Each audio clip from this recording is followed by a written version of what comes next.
continuar falando um pouquinho de redação do Enem.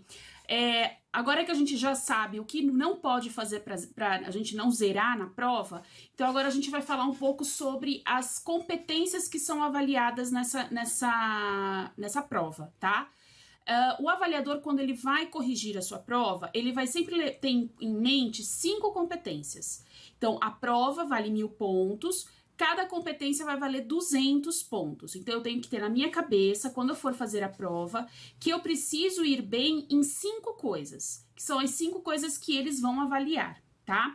A primeira competência, ela se relaciona com gramática, né? Com as normas gramaticais. Então, seja regência verbal, concordância verbal, pontuação, estrutura sintática. Então, se a frase ela tem, né, uma sequência aí, sujeito, verbo e objeto, ou se está em ordem inversa, ou se tem a oração subordinada e não tem a oração principal. Então, essa primeira competência, eu sempre falo que ela é a mais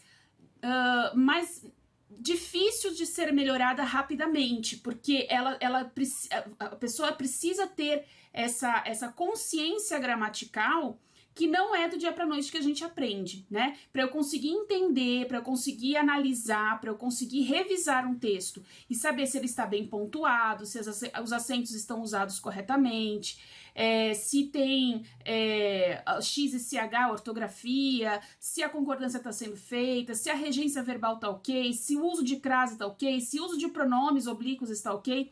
Tudo isso é visto nessa primeira competência. Ok? Então, é uma competência que precisa de tempo para ser desenvolvida. Então, talvez seja uma das competências que o candidato ele precisa se dedicar mais tempo para conseguir desenvolver. A segunda competência, ela vai falar um pouco sobre os três...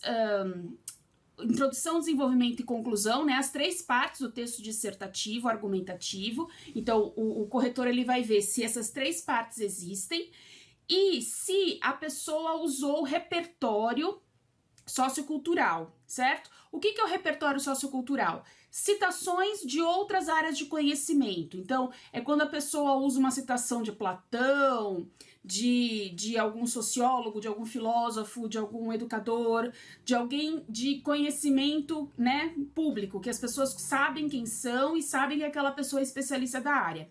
Além desse tipo de citação, também é avaliado se a pessoa traz questões históricas, por exemplo, se ela consegue relacionar com questões históricas, questões de atualidades, enfim, tudo isso é contado como citação.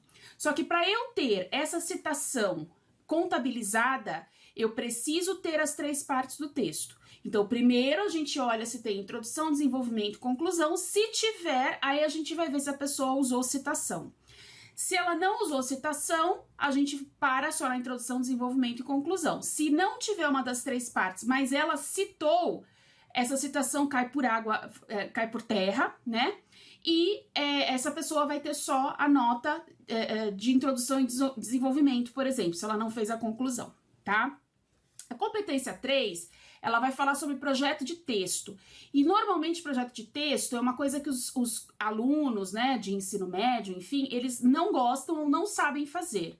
O projeto de texto é o que eu vou colocar no meu texto. É um projeto mesmo, né? Então, é um rascunho, digamos assim, mas não um rascunho do que eu vou escrever detalhadamente, mas sim do que vai ter na primeira parte, na introdução, o que eu vou falar, quais são, na segunda parte, os argumentos que eu vou usar, quais são os argumentos mais fortes, mais fracos. Na terceira parte, que é a conclusão, o que eu vou colocar na minha conclusão, como eu vou fechar o meu texto, como eu vou começar o meu texto, qual a citação que eu vou usar, onde eu vou colocar. Então, é como se eu montasse um projeto mesmo, né? Um quebra-cabeças e tivesse isso muito claro. Eu sempre falo que no início os alunos precisam colocar isso no papel para começar a se acostumar com essa ideia, mas que depois, aos poucos, isso vai ficando meio que automático e aí a gente já vai colocando direto da cabeça para o papel a versão final, tá? A quarta competência que a gente avalia tem a ver com coesão. Então, coesão significa ligação, a ligação do texto, a ligação dentro dos parágrafos, né? Então, se a pessoa consegue usar conjunções, pontuação, pronomes Então, se ela consegue fazer com que o texto fique tranquilo de ser lido, né? Não fique aquele texto ou muito truncado, porque não teve o uso de conjunções ou de conectivos, ou teve muito e ficou confuso. Além da coesão dentro dos parágrafos, a gente também precisa pensar na coesão entre os parágrafos, certo? Então, existem algumas técnicas e algumas frases meio que prontas que a gente pode usar para tentar minimizar aí os problemas de coesão. Normalmente, essa competência também é uma competência difícil de ser gabaritada, digamos assim. É difícil o candidato que tira 200 na competência 4, porque você trabalhar com coesão não é algo simples, é algo que também precisa de treino, de prática, tá? E a última competência, que talvez seja a mais importante de todas, eu já vou explicar por quê, é a que vai tratar da conclusão. A conclusão no Enem, ela precisa responder 4 perguntas, e a gente vai ter um vídeo só para falar de conclusão, mas só para vocês entenderem. Ela precisa responder 4 perguntas. Quem, o que, como e para quê. E eu preciso mostrar uma ação que vai resolver todos os problemas, ou pelo menos um dos problemas que eu levantei no meu texto, certo?